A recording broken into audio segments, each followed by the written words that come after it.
اقوام متحدہ کی جنرل اسمبلی کی سالانہ میٹنگز کا 75واں اجلاس جاری ہے، لیکن اس سال بین الاقوامی رہنما نیو یارک میں امریکی صدر دفتر میں جمع نہیں ہوئے ہیں۔ وہ کورونا وائرس کی وبائی بیماری کی وجہ سے اکٹھے نہیں ہو پائے، تاہم ان کی تقاریر پہلے سے ریکارڈ کی گئی ویڈیوز کے ذریعے شیئر کی جا رہی ہیں اور اہم ملاقاتیں بھی آن لائن ہو رہی ہیں۔ This is all new to us.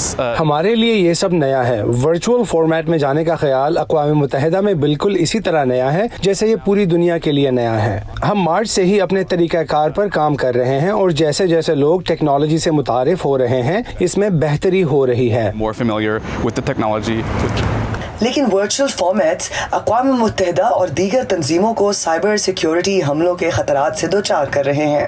Brendan Verma کا کہنا ہے کہ اگلے سال اراکین جنرل اسمبلی کے ہال میں ملیں گے یا آن لائن، یہ فیصلہ کرنے سے پہلے اس بات کا اندازہ لگایا جائے گا کہ یہ وبائی بیماری اور ٹیکنالوجی کس طرح آگے بڑھتے ہیں۔ ماہرین کا کہنا ہے کہ ورچوئل پلیٹ فارمز کا استعمال بڑے پیمانے پر بڑھنے کے نتیجے میں صرف اس سال سائبر خلاف ورزیوں میں 700% اضافہ ہوا ہے۔ جب ہیکرز ویڈیو کانفرنس کالز میں داخل ہوتے ہیں تو اسکولز، کاروبار اور تنظیمیں سبھی اس نام نہاد زوم بمباری یا مداخلتوں کا آسان شکار بنتے ہیں۔ اس سے مزید خطرناک حملوں کے لیے بھی دروازہ کھلا ہے۔ اقوام متحدہ جیسی تنظیموں کی بات کی جائے تو آپ ایک ایسی تنظیم کے بارے میں بات کر رہے ہیں جس میں بہت سے شرپسند عناصر اندرونی معلومات جان کر کے ادارہ کیا کر رہا ہے یا ان میں رد و بدل کر کے فائدہ اٹھا سکتے ہیں۔ سیکیورٹی فرم MC Soft کے مطابق سن 2019 میں رینسم ویئر کے حملوں میں 41% اضافہ ہوا ہے۔ اس طرح کے حملوں میں ہیکرز کسی شخص یا تنظیم کا ڈیٹا بلاک کرتے ہیں اور پھر اس ڈیٹا تک رسائی بحال کرنے کے عوض تاوان کا مطالبہ کرتے ہیں۔ ماضی میں امریکی شہر اٹلانٹا، بالٹیمور اور البینی کو اس طرح کے حملوں کا نشانہ بنایا گیا۔ اقوام متحدہ کو ممکنہ طور پر رینسم ویئر حملوں اور ہیکرز کے کمپیوٹرز میں داخل ہو کر ویڈیو فائلز اور ٹرانسکرپٹس چوری کرنے جیسے خطرات کا سامنا ہے۔